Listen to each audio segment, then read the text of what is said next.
জিনিসটা হচ্ছে অনেকটা ধরেন মানে বাংলাদেশে অনেকগুলো ফলের সাথে তুলনা করা যায়, তবে আমি আনারের সাথে তুলনা করতে চাই। কেন করতে চাই? ইসলির হৃৎপিণ্ড যেটাকে ধরা হয়ে থাকে, অর্থাৎ যে কোনো দেশের একটা রাজধানী যেমন গুরুত্বপূর্ণ, আবার ওই রাজধানী বা বাংলাদেশ তো রাজধানী বেসিস, কিন্তু পৃথিবীর উন্নত দেশগুলো বিভিন্নভাবে নিজেদের কর্মকাণ্ডগুলো, গবেষণা কেন্দ্রগুলো, পরমাণু কেন্দ্রগুলো, মানে এটা সেপারেশনও রাখে। তারপরেও কয়েকটা জোন থাকে যেগুলো সবগুলোর মা হিসাবে কাজ করে। কথা বলছি ইসরায়েলের গুরুত্বপূর্ণ শহর পেইটা তিকভা। সেখানে আমাদের ইরান থেকে উপহার হিসাবে গিয়েছে কি শক্তিশালী ফ্র্যাগমেন্টেশন ওয়্যার হেড সহ। তো কি এই ফ্র্যাগমেন্টেশন ওয়্যার, খুশি লাগে না? শেয়ার করেন। এটা হচ্ছে বিস্ফোরক যুক্ত ক্ষুদ্র কণা বহনকারী, অর্থাৎ ওই যে ইয়ার দিকে হয় না, যে ধরেন আমরা যখন আতশবাজি ফুটাই, ছোট্ট একটা আতশবাজি উপরে গিয়ে বিশাল একটা আকার ধারণ করে, তাই না?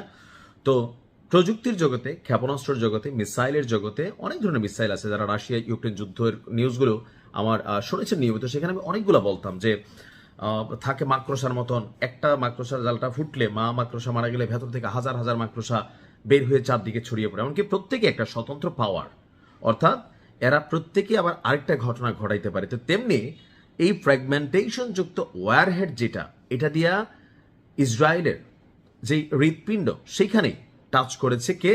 ইরানের ক্ষেপণাস্ত্র। আপনাদের গতকালকে বলছিলাম যে হাইপারসোনিক মিসাইল যখন ইরান ব্যবহার করা শুরু করছে, তখন বলছে যে আমাদের কাছে আরও জিনিস আছে, এমনকি অতীতের সকল রেকর্ড ভেঙে দিয়ে 13তম দফায় অভিযান চলল। ইসরায়েলের গণমাধ্যম চ্যানেল 12-এর বরাতে এই ঐতিহাসিক অভিযানটির ঘটনা আমরা জানতে পারলাম। এর পাশাপাশি টাইমস অফ ইসরায়েল তারা এক প্রতিবেদনে নিশ্চিত করেছে যে ক্ষেপণাস্ত্রটির ধ্বংসাশেষ এবং এর ভেতরে থাকা মারাত্মক ধাতব কণাগুলো শহরের একটি বিশাল অংশে ছড়িয়ে পড়েছে। ওই যে মা মাকড়সার মতন, দেখছেনই তো, মা মাকড়সা যখন মারা যায় তো তার পেট ছিঁড়ে শত শত মাকড়সা চারদিকে মিনি মিনি মাকড়সারা ছড়িয়ে পড়ে, তারা আবার স্বতন্ত্র অ্যাক্টিভেট ভূমিকা কাজ করে।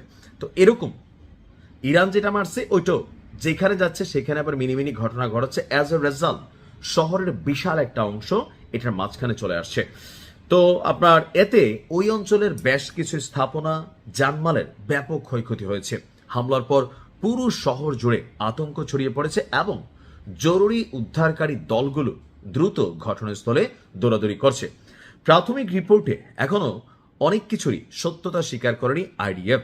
সামরিক বিশেষজ্ঞরা বলছেন এই ধরনের, অর্থাৎ ইরান যেটা ফ্র্যাগমেন্টেশন ওয়্যারহেড, এটা যখন কোথাও গিয়ে টাচ করার পরে বিশাল এলাকা জুড়ে চাইল্লা ফেলে, চাইল্লা অর্থাৎ আসারটা খায় এক জায়গায়, পরে মশা মাছির মতন ছিটায় যায়, সেখান থেকে ছোট ছোট ছোট ছোট মিনি অ্যাকশন হয়।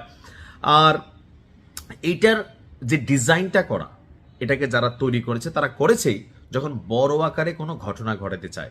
বেসিক্যালি কোনো একটা বিল্ডিংকে টার্গেট করে একটা ক্ষেপণাস্ত্র ছোড়া হয়, কোনো একটা স্পেসিফিক টার্গেটেড লক্ষ্যবস্তু থাকে, বাট এইটা যখন মারা হয় এটার কাজই হচ্ছে যে বড় আকারের ক্ষতি করার উদ্দেশ্যে এটাকে ডিজাইন করা হয়েছে এবং ছোড়া হয়।